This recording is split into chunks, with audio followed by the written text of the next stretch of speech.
मैं मधुसूदन कौशिक एक बार फिर से हिंदी की प्यारी सी दुनिया में आप सबका स्वागत करता हूं।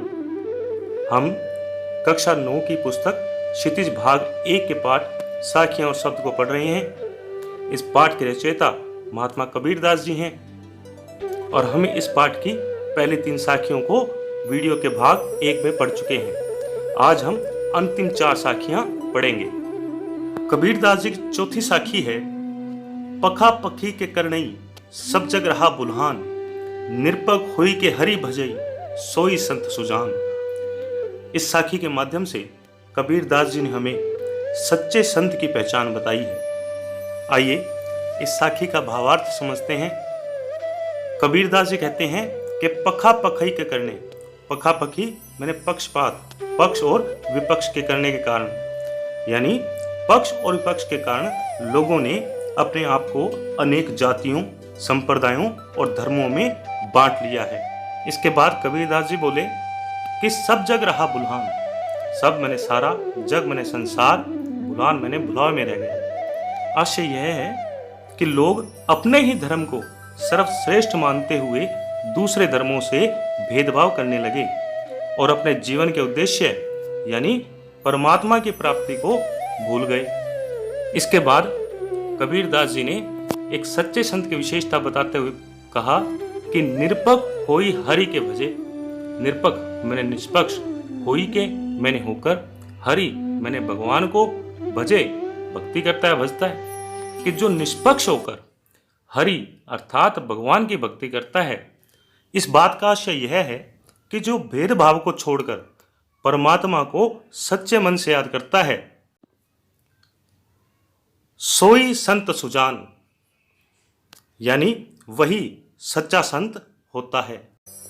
इस पाठ में कबीरदास जी की 5वीं साखी है, हिंदू मुआ राम कही मुसलमान खुदाई, कहे कबीर सो जीवता जे दूह के निकट ना जाई। इस साखी के माध्यम से कबीरदास जी ने धर्मों में भेदभाव ना करने वाले और धार्मिक कट्टरता से दूर रहने वाले व्यक्ति को ही एक जीवित व्यक्ति बताया है। कबीरदास जी कहते हैं कि हिंदू मुआ राम कही, हिंदू मैंने हिंदू लोग, मुआ मैंने मर गए, राम मैंने राम और कही मैंने कहते हुए, कि हिंदू लोग तो राम का नाम ले लेकर मर गए। इसके बाद कबीरदास जी ने कहा कि मुसलमान खुदाई, मुसलमान मैंने मुसलमान लोग, खुदाई मैंने खुदा कहते कहते, कि मुसलमान लोग खुदा कहते कहते मर गए। इस बात का आशय यह है कि हिंदू और मुसलमान दोनों अपने अपने परमात्मा को सर्वश्रेष्ठ सिद्ध करने में लगे रहे। इसके बाद कबीरदास जी ने इस संसार में जीवित व्यक्ति की पहचान बताते हुए कहा कि कहे कबीर सो जीवता जे दूह को निकट ना जाई।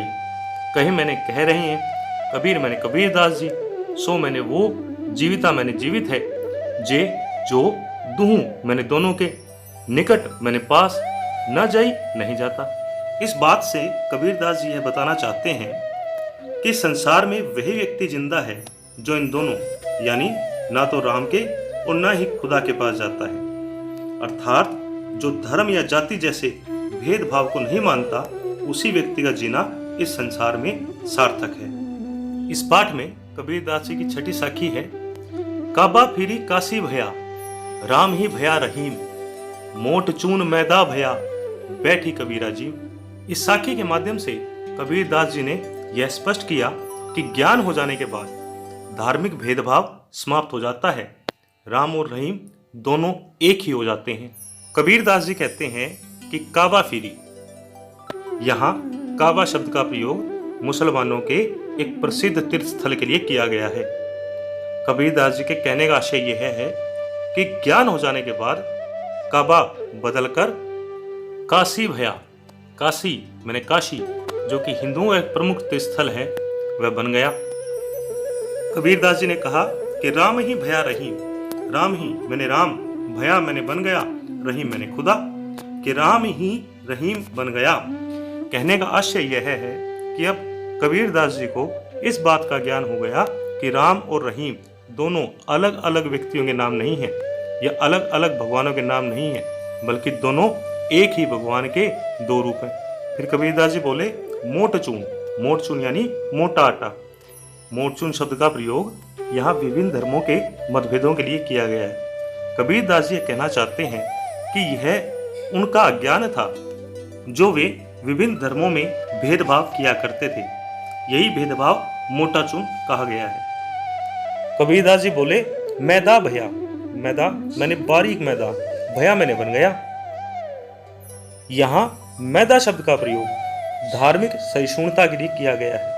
कबीरदास जी कहना चाहते हैं कि जब तक उन्हें अज्ञान था तब तक वे सभी धर्मों में भेदभाव किया करते थे, लेकिन जैसे ही उनका अज्ञान दूर हुआ, उन्हें ज्ञान की प्राप्ति हुई, वैसे ही उनके मन में सभी धर्मों के प्रति आदर की भावना उत्पन्न हो गई और इसी भावना के कारण उनका अज्ञान रूपी मोटा चून ज्ञान रूपी बारीक मैदा बन गया।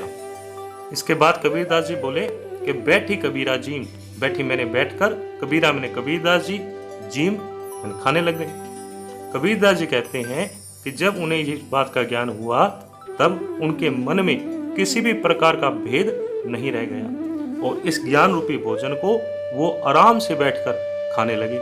इस पाठ में कबीरदास जी की अंतिम और 7वीं साखी है कि ऊंचे कुल का जन्मिया, जे करनी ऊंच न होई, सुवर्ण कलश सुरा भरा, साधु निंदा सोई। इस साखी के माध्यम से कबीरदास जी ने स्पष्ट किया कि केवल अच्छे और ऊंचे परिवार में जन्म लेने भर से कोई व्यक्ति अच्छा और ऊंचा नहीं बन सकता।